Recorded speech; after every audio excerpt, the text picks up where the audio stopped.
Well,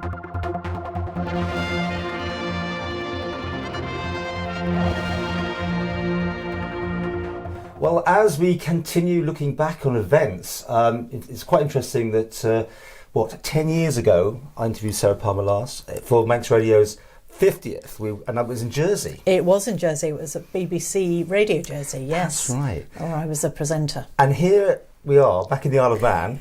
You've just come over for a little birthday bash again, I have, right? yes. Well, it happens that Manx Radio and I are the same age. Oh, that's interesting. You come on that.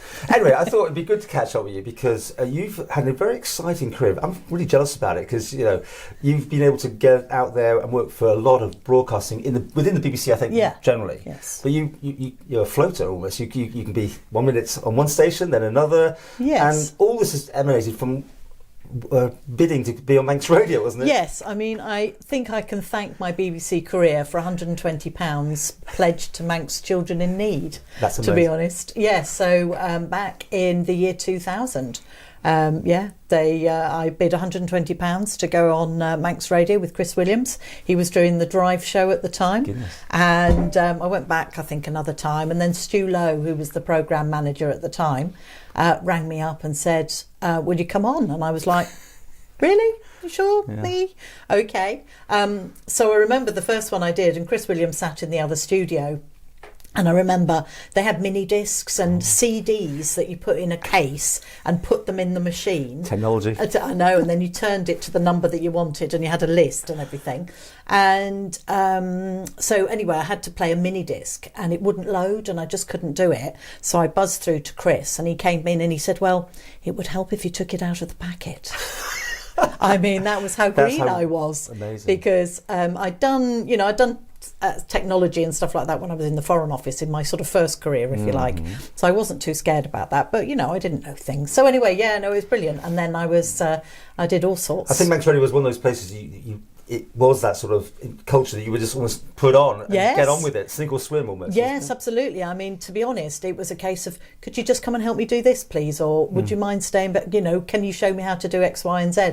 There was no sort of formal training as such. So yes, and I covered for Susie Richardson, I probably covered for Bernie Quayle at some point, and then of course there was Kick FM that came in for a little while. You made Kick FM? Yes. I was on Kick FM. Oh, yeah, that's a bit of memory. Yeah, I used to do... That shook the audience up a bit, didn't it? I know, we did. Sunday? Saturday morning. I did Saturday morning breakfast and then Sunday mornings as well. So, but that was great. And what I loved about it was just being out in the community. Just going out and doing things, and you felt really free to be able to go and do things and get involved in what was going on. Of course, radio's pretty well changed a lot since then. I mean, it's all gone computerised and it's not quite the same animal, is it, anymore? You feel a bit... Well, you're not putting mini discs in, Well, precisely, yes. I think I've got a sort of tray of mini discs and I'm like, I don't even know what to do with these anymore. Okay. So what are you been doing? I mean, I've built it up like you're running around. I mean, you can be heard on various BBC stations, right? Yes. So when I left the Isle of Man, I left in 2005 and we moved as a family to Jersey. And people were like, there's the BBC in Jersey. And I was like, don't be daft, I'm a mum on the radio. But they had an open evening, if you like. The whole of the BBC did like a talent spotting thing. And I was just in the playground. I didn't know many people when I moved to Jersey. And somebody said, have you seen in the paper? They're asking for people to come along and sort of do show tapes and things. So I thought, so I turned up with a CV and said, I've had 4 years experience at Manx Radio. And the chap that interviewed me, Roger Barra, he knew the Isle of Man. He'd been over for the Island Games with Jersey, so he knew the Isle of Man, loved trains, so we talked trains and the Isle of Man and all that sort of thing. And they didn't have any jobs going at the time, but I just sort of said, I'm happy to make the tea, or I could do this, whatever. And there was a lady there called Carrie, and she was doing the afternoon show, and she was doing it all. She was producing the show, so she was setting up interviews, recording interviews, and then doing them out. And she just needed a bit of help, so I started part-time with her, and then she was off sick, and they were like, would you? And I was like, yeah, I would. Always say yes, right? Always say yes. Always say. Then we'll worry about afterwards what you're going to do. Precisely. And actually, just going back to Stu Lowe ringing me and saying, will you come in next week? If I'd said no, he wouldn't have asked again. No, sliding doors. You'd be doing something completely and I'd be different. doing something completely different. I don't know what though. I mean, I've seen Dan Jersey, but I made, when I was working for the BBC here, many trips, and I just love the way it's done in the Channel Islands, and it's so missing on the Isle of Man. This, because you can be doing one thing, they got the radio and they've got the TV. Yes, and everyone sort of buckles in there, and yes. One day the presenter might be presenting, the next day she might be behind the desk producing the whole show, right? I mean, yes, it's quite a small team there. That's the thing. And yes, there's Channel Islands TV, the Channel Islands, so they do across Jersey and Guernsey, obviously Sarcled and all the islands as well. So they do half an hour at the ITV, and then you do 10 minutes or something like that. Yes. Yeah. So it's when you watch the 6 o'clock news on BBC, and then they say, and now we'll go to our regions. Yeah. So here you would go to BBC Northwest, and obviously down there you go to BBC Channel Islands, and they have like 10 minutes, and then it goes to Plymouth. So you then get BBC Southwest. My frustrations were, I mean, we were in Border. We were quite a big part of Border, like 20% or something. But when we moved to Granada, and obviously the BBC, I worked at all of these places, but you're just a 1% of the audience. You can't get the stories on, and that's why I was so jealous, because between ITV and BBC having such an amount of presence and media. I mean, they've got newspapers down there. Yes, they've got a couple. Daily, aren't they still? Yes, it's incredible. They've got the Jersey Post. Yes, that's out every day, and although that's online as well. But that's the way the BBC's going at the moment. It seems to be digital. Yeah, I mean, there's been cutbacks in local radio. Has that affected you at all? Not particularly, but it has affected a lot of friends, a lot of colleagues. And I think personally it was really badly handled, and I think be careful how you say these things. I know, but and I think a lot of people would agree with me. Yeah. It was, there was this vision, and we're all going to do it this way, and we're all going to fit in, and everybody's going to do it. I get the idea of multimedia, I do. So as you're saying in Jersey, so there's a story, and you go out, you're assigned that story, you'll go out and you'll record something for radio, you'll do a little bit of filming for TV, and then you might come back and write it up for online. That's great. But everybody's good at something. They're really good. So some people are really good at radio but not so good at writing, and people train to be cameramen, and then they send you out with an iPhone. So while that's great that we're all multimedia, it just loses sometimes that professionalism, I think. And I know they have to cut back on staff, and let's all do this, but there's still, it's still room for movement. I just think it's incredible the Isle of Man never got anything, Yes. I mean, I think the Manx Radio thing's always been an issue, because BBC's, to me, they say, well, you've got Manx Radio. But, missing the having the resources of the BBC, which I think is where the word BBC scares some people off. The British Broadcasting Corporation. Yes, I don't. How dare they do something here or something? Well, I don't know. And of course, for the BBC, the thought of being politically funded. Yeah. I know we have the licence fee, and we do. We have. The BBC has a board of trustees and that sort of thing. But to be impartial, which is what the BBC is, you can't be seen to be involved with government. And that's I always find that a little bit strange with Manx Radio, is that obviously it's government funded and it's also commercial. Yeah. So you've got different masters, because at the end of the day, you have to sort of get your money's worth or make the money. And while you're still in the raid job, which is the accountability thing, I think there's always a pressure on delivering numbers, which I always think Manx Radio shouldn't be in that game, but they have to when they're selling adverts. Well, yes, it's a really tricky one. It is, yes, because they've got to know how many people are listening to know whether it's worth investing or advertising on Manx Radio. So it's a strange beast. I was saying that you're here, then, everywhere. You just done a stint, I think, in Jersey recently, but you also are based in the UK right now. Yes, so I did about 9 years in Jersey, and I left in 2015 to move to the UK to be with my new partner, Tony. And so I left sort of on a career break, because I didn't want to resign. My manager in Jersey was very good, and he sort of organised a career break for me.